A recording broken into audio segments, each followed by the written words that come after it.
kita bakal ngebahas satu tantangan yang jujur aja pasti kita semua pernah ngalamin deh, kerja kelompok. Bayangin gimana caranya Anda mengubah sekelompok siswa matematika tingkat lanjut yang kadang egois dan asyik sendiri, jadi satu tim yang bener-bener kolaboratif.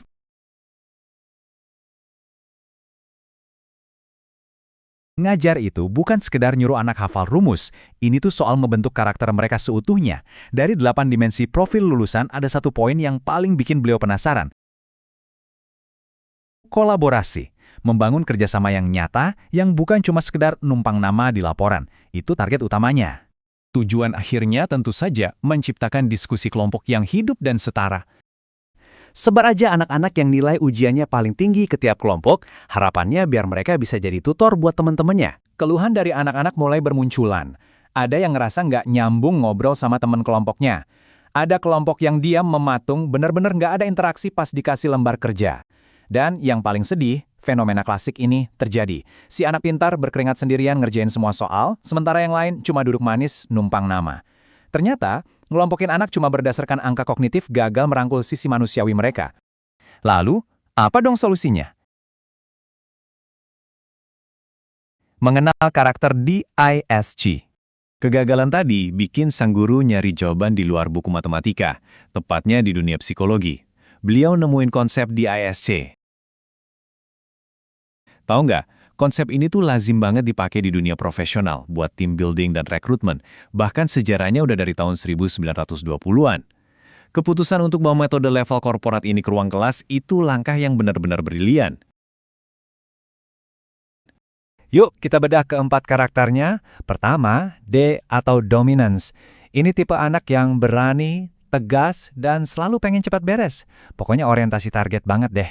Tapi coba bayangin, kalau Anda masukin terlalu banyak tipe D dalam satu meja tanpa penyeimbang, wah, yang ada bukan kerja kelompok, tapi malah adu argumen gak kelar-kelar. Terus ada I atau influence. Nah, ini mereka yang ibaratnya jadi pemandu sorak di kelas. Energinya tuh positif banget, komunikatif, dan jago banget bikin suasana jadi cair. Kehadiran mereka ini super krusial buat ngejaga semangat tim biar gak gampang bosen. Tipe S atau steadiness. Anak-anak ini kalem, stabil, sabar banget, penjaga harmoni sejati lah. Tapi ingat kelompok yang diam mematung tadi, kalau sebuah tim isinya tipe S semua, mereka bakal terlalu sungkan satu sama lain. Sampai-sampai nggak ada yang berani inisiatif buat mulai ngerjain tugas. Dan yang terakhir, C atau compliance, si perfeksionis sejati. Mereka ini teliti banget, detail, dan sangat taat prosedur. Di pelajaran sekompleks matematika tingkat lanjut, anak tipe C ini ibarat jaring pengaman yang mastiin setiap hitungan akurat tanpa ada celah sedikit pun.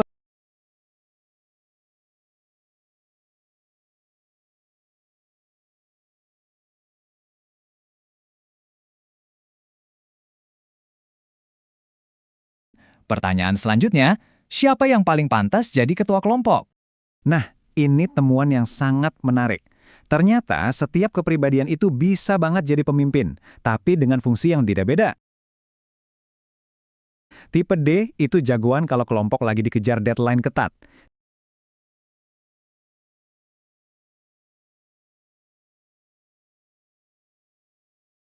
Tipe I paling jago ngemotivasi tim yang lagi lesu.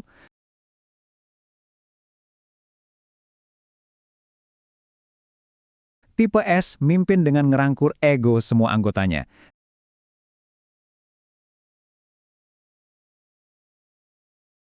Dan tipe C itu kapten ideal kalau tugasnya butuh akurasi tingkat tinggi. Jadi pemimpin yang tepat itu benar-benar tergantung sama apa yang lagi dibutuhin kelompok saat itu.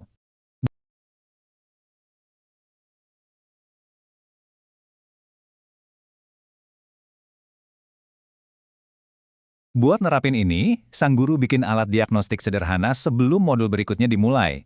Anak-anak cuma diminta ngasih rating 1-5 di 12 pernyataan perilaku. Skor tertingginya langsung nunjukin karakter dominan mereka. Simple, cepet, tapi ngasih peta perilaku kelas yang luar biasa akurat. Waktunya ngebuktiin teori ini di lapangan. Di modul turunan fungsi, anak-anak dikasih proyek STEM yang menantang banget. Mereka harus ngerancang kemasan makanan dengan volume maksimal, tapi bahannya seefisien mungkin, pakai kalkulasi turunan. Ini jelas bukan tugas yang bisa dikerjain sendirian sama si anak pinter dalam semalam. Orasi sejati akhirnya kelihatan di kelas ini. Mereka berdiri bareng, ganti-gantian presentasi dengan pede, dan diskusinya jalan banget. Suasana kaku dan canggung dari modul sebelumnya tiba-tiba lenyap karena sekarang tiap anak punya peran yang saling melengkapi. Atmosfer kelas langsung berubah 180 derajat jadi super hidup.